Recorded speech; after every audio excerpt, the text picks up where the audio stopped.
Assalamualaikum warahmatullahi wabarakatuh.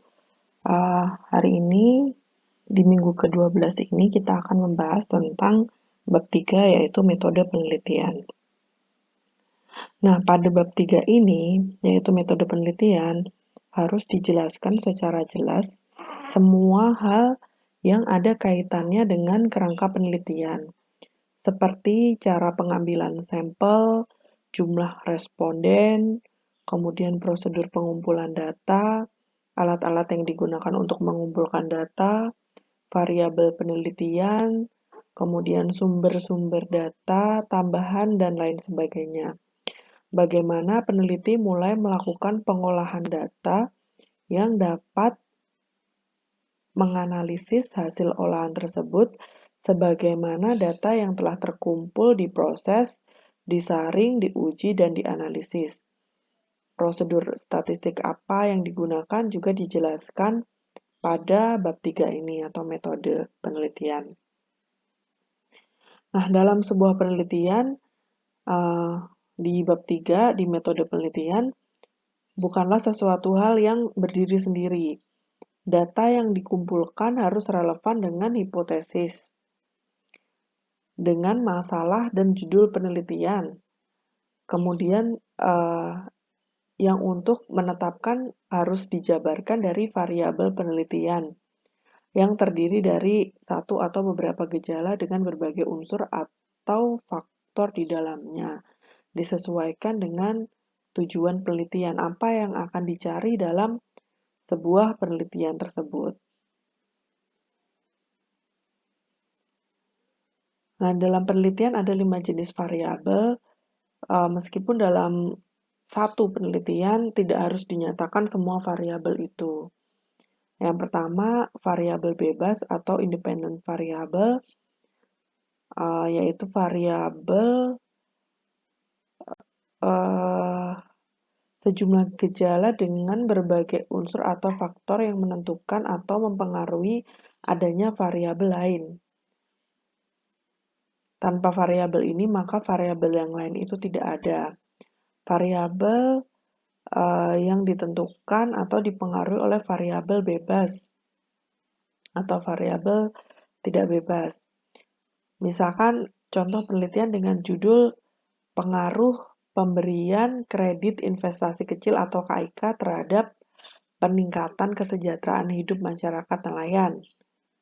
Nah, di sini variabel bebasnya adalah pemberian KIK. Sedangkan variabel tak bebasnya adalah jumlah nelayan yang menerima KIK, variasi jumlah KIK yang diterima, cara pemanfaatan KIK, dan lain sebagainya yang bisa ditentukan pada penelitian itu sendiri. Kemudian ada variabel tak bebas atau dependence variable, yaitu sejumlah gejala dengan berbagai unsur atau faktor di dalamnya yang ditentukan atau dipengaruhi oleh adanya variabel lain. Variabel ini disebut variabel terikat karena tergantung atau ditentukan atau dipengaruhi oleh variabel lain. Dengan kata lain, variabel ini disebut variabel tidak bebas. Kemudian ada variabel kontrol. Variabel ini jadi fungsinya untuk mengontrol variabel bebas dan tak bebas. Jadi untuk membuktikan bahwa penelitian ini murni disebabkan oleh variabel bebas dan tak bebasnya. Jadi peneliti harus berusaha mengendalikan atau mengontrol variabel lain yang dapat mempengaruhinya, yang akan berakibat pada variabel tersebut menjadi tidak murni. Makanya ada variabel kontrol. Kemudian ada variabel antara dan variabel ekstern. Nah, ini contoh analisis data dengan judul penelitian pengaruh kualitas pelayanan pramuniaga dan jumlah pengunjung toko terhadap jumlah pembeli. Penelitian dilakukan pada 40 toko di Yogyakarta. Ini contoh judul penelitian.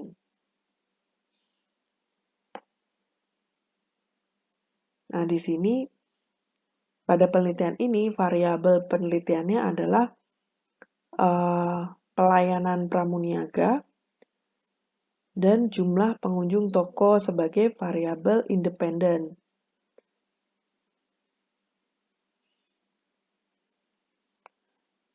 Dan jumlah pembeli sebagai variabel dependen.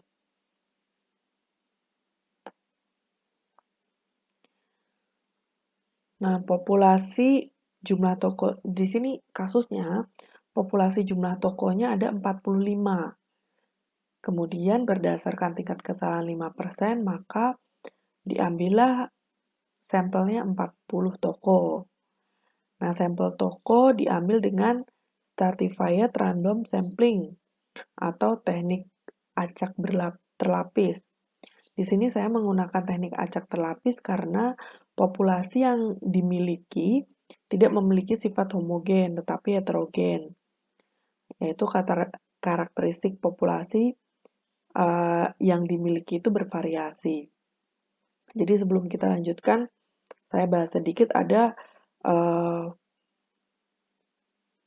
beberapa teknik penarikan sampel, ada teknik acak sederhana atau simple random sampling, kemudian ada teknik acak sistematis atau systematic random sampling, kemudian ada teknik acak terlapis, stratified random sampling, ada juga cluster random sampling.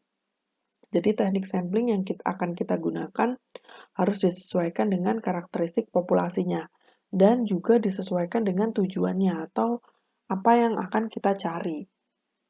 Di analisis kualitatif tentunya ada beberapa teknik pengambilan sampling yang berbeda. Misalkan ada teknik pengambilan sampling snowball, yaitu peningkatan pertanyaan ketika menemukan hal yang baru dan lain-lain. Banyak sekali teknik pengambilan sampling ya.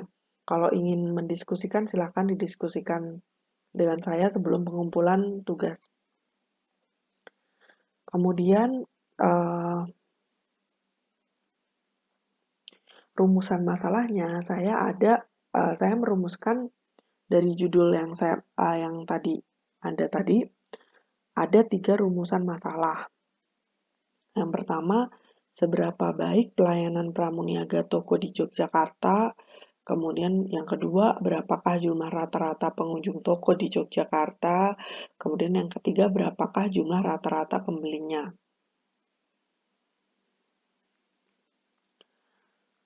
Nah, untuk teknik statistik di bab 3 ini jelaskan teknik statistik yang akan digunakan pada masing-masing tujuan. Jadi tadi pada rumusan masalah itu tadi kan berarti ada 3 sasaran. 3 sasaran. Tadi kan tujuannya adalah pengaruh kualitas pelayanan pramuniaga dan jumlah pengunjung toko terhadap jumlah pembeli. Kemudian sasarannya yang pertama berarti dari rumusan masalahnya berarti sasaran yang pertama adalah pelayanan pramuniaga di toko di Yogyakarta ya. Jadi instrumen yang digunakan untuk mengukur kualitas pelayanan pramuniaga pada sasaran yang pertama, saya menggunakan checklist dengan skala Likert. Jadi saya mengklasifikasikan menjadi 4, yaitu sangat baik, baik, tidak baik, dan sangat tidak baik. Penilaian si penilainya adalah pemilik toko dan yang dinilai adalah seluruh karyawan atau sampelnya. Jadi nanti contoh untuk satu orang pelayan dengan jumlah butir instrumen yang dinilai adalah 10 butir. Ini contohnya, contoh checklist yang akan digunakan si pemilik toko untuk menilai si pramuniaga atau pelayan toko. Nanti di lembar kuesionernya atau lembar checklistnya ada keterangan di atasnya, mohon diberi nilai kualitas pelayanan pramuniaga di toko Bapak atau Ibu dengan cara memberi checklist pada kolom skor nilai yang sesuai dengan keadaan yang sebenarnya. Nah, di sini ada saya menggunakan 10 aspek pelayanan yang dinilai dengan skor nilai tadi 4, 1 sampai 4 dengan skala Likert.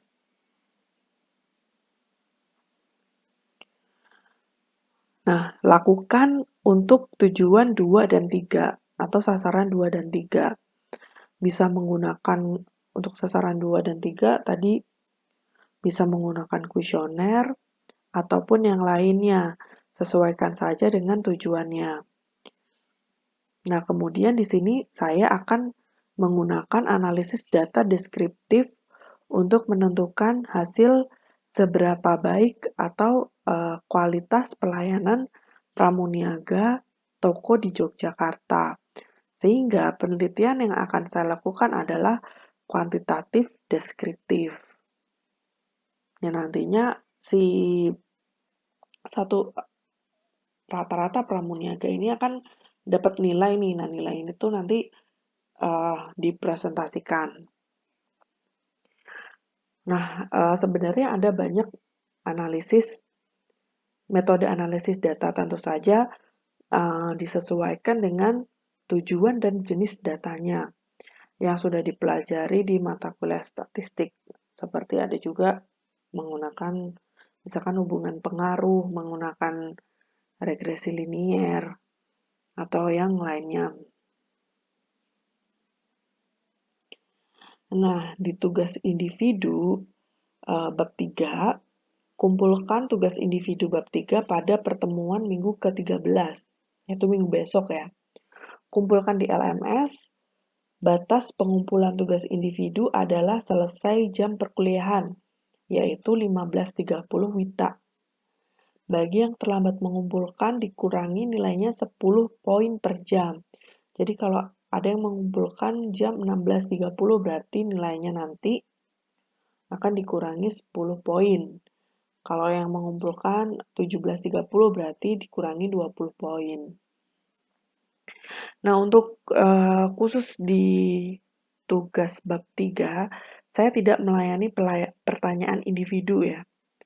Jadi setiap pertanyaan disampaikan ke ketua kelas secara kolektif. Nanti saya akan menjawab melalui ketua kelas dan bisa disebarkan ke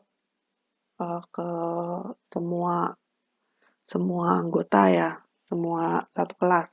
Jadi ketika ada yang bertanya, mungkin ada yang lain bertanya hal yang sama. Jadi bisa saya jawab satu kali untuk satu kelas, seperti itu. Saya tunggu sebelum jam perkuliahan minggu depan ya, sebelum pengumpulan tugas pertanyaannya dan akan saya jawab di WhatsApp. Oke, terima kasih. Sekian pemaparan di bab 12 ini. Saya tunggu untuk bab 3-nya di minggu ke-13 ya. Disesuaikan juga bab 3 yang akan dikumpulkan itu disesuaikan dengan format TA yang sudah diterbitkan oleh ITK. Ya, secara garis besar yang tadi sudah saya jelaskan. Silakan disesuaikan dengan format yang diberikan oleh ITK. Oke, terima kasih. Assalamualaikum warahmatullahi wabarakatuh.